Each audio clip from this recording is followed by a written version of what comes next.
Eu vou começar esse vídeo fazendo uma pergunta e a gente responde depois da vinheta. A Kabbalah diz que a gente nasce, tem uma missão para cumprir, né? Todo mundo tem, e que a gente então, em algum momento, vai chegar nessa missão. A gente pode precisar de reencarnações para isso, mas mais cedo ou mais tarde a gente chega lá. A pergunta que eu vou te fazer é: todo mundo nasce com o mesmo potencial de realizar a sua missão?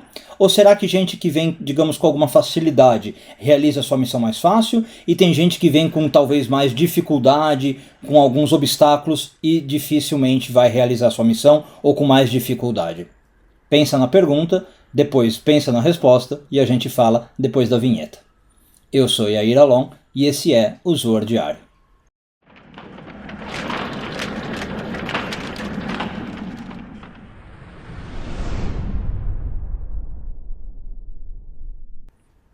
Essa semana continuamos a ler a porção de Kitetse, hoje focando nos parágrafos 37 e 38 do Zohar, quarto ano de leitura.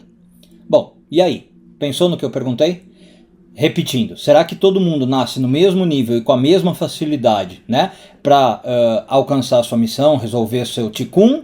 Ou será que tem gente que vem mais para frente e tem gente que vem mais para trás, né, vem com facilidades e com dificuldades? Bom, a resposta que a Kabbalah vai dar é que não todo mundo nasce no mesmo nível. Tem almas sim que elas vêm com alguma vantagem a mais, elas vêm com alguma facilidade, e tem almas que vêm com mais dificuldade. Então assim, em potencial, todo mundo pode cumprir a sua missão. Claro, senão Deus não teria nem feito essa pessoa aparecer aqui. Mas tem almas que vêm realmente, vamos pensar assim, talvez com um dom, com uma facilidade de chegar lá. Isso tem vários motivos, tá? O Zohar explica vários motivos. Um deles é a própria reencarnação. Almas que já reencarnaram muito, elas podem ter mais facilidade em alcançar a missão delas. Por quê? Porque elas já adquiriram mais experiência, né? Tudo bem que não é uma experiência muito consciente, não é que ela lembra daquilo, mas inconscientemente, está lá marcado, né, no fundo da alma. E almas mais novas vão pastar um pouquinho mais para chegar na missão. Outro motivo que o Zohar diz é que as almas vêm de locais diferentes, né, da árvore da vida. Ou se você quiser pensar em termos luriânicos, do corpo de Adão. Então o Lúria fala que, por exemplo, você tem almas que vêm da cabeça, você tem almas que vêm do peito, você tem almas que vêm do pé. E se a gente passar para a árvore da vida, quer dizer, tem almas que vêm mais de Keter, de Chokhmah, de Binah, tem almas que vêm de Malchut. Então isso diferencia, né? Almas que vêm de Malchut, elas vão ter mais dificuldade para evoluir. Almas que por acaso são enraizadas, né? A raiz delas é de Binah, de Chokhmah, vai ser um pouquinho mais fácil. Agora, apesar disso que a gente está falando, isso não quer dizer nada. Vamos dizer assim, isso não quer dizer que a pessoa então sempre vai dar certo e que as almas mais elevadas vão cumprir o seu objetivo, né? Não é nada para você tomar como absoluto.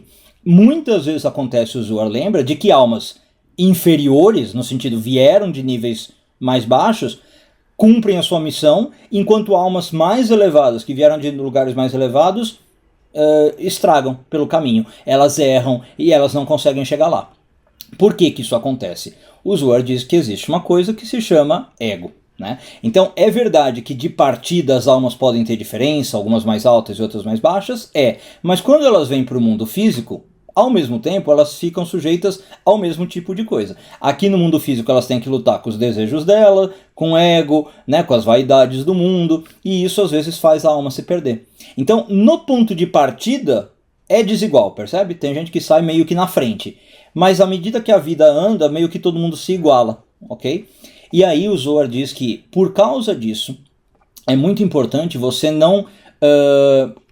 eu ia falar confiar, mas não é bem confiar. É você ter algumas ressalvas com pessoas, mesmo dentro da espiritualidade. Do que o Zohar está falando? Ele está falando que é muito importante você escolher com cuidado, por exemplo, o seu mestre, o seu professor de espiritualidade. Na Kabbalah a gente falaria o seu Rav, né? O seu rabino. Por quê? Essa pessoa pode ter mais espiritualidade, mas ela está no mundo físico e ela está sujeita às armadilhas, como eu falei, do mundo físico. Então quantas vezes a gente não vê histórias por aí, vira e mexe, tem escândalos desse, de líderes espirituais envolvidos em coisas super mundanas, né? Desde coisas como sexo, às vezes escândalos sexuais, né, abusos e todo tipo de coisa desse gênero, até desvio de dinheiro, relações ilícitas e coisas de ego mesmo, né? Você vê que o cara tá no ramo da espiritualidade, mas o ego dele é muito, muito elevado. Então o Zohar dá um alerta sobre isso, né? Quando você for escolher o seu professor, o seu rabino, o seu mestre, como você quiser chamar, tente olhar essas 3 coisas dele, o Zohar diz. Tenta olhar o ego dessa pessoa, claro que ele vai ter ego, ele é humano, tá? Mas tem que estar um pouquinho mais trabalhado, né, para ele ser um cara da espiritualidade. Tente ver como esse cara lida com o dinheiro, como são as relações financeiras. Claro que tem, de novo, tem coisa que você não vai saber, né, se o cara oculta, mas tente ver se ele é um cara honesto no dinheiro, se ele lida bem com o dinheiro, certo? E a terceira coisa, veja como ele lida com questões sexuais. Na Kabbalah, em geral, os líderes vão ser homens, né? Porque o judaísmo tem essa coisa do homem ser o líder. Então, o Zohar fala especificamente, veja como ele lida com mulheres, né? Se ele tem ali comportamentos meio indecorosos, comportamentos meio estranhos com mulher, talvez ali já tenha alguma coisa sexual não muito resolvida, que pode gerar os escândalos que eu falei. Então, também já fica um alerta quanto àquele professor, né? A gente não é infalível, a gente às vezes pode fazer uma análise de um cara, achar que está tudo certo e depois descobre um escândalo, né? Mas o Zohar dá o alerta, faça o seu melhor. Tenta analisar dentro da sua capacidade o que for possível, desconfie se você vê alguma coisa errada e aí prefira um outro mestre que te passe mais credibilidade.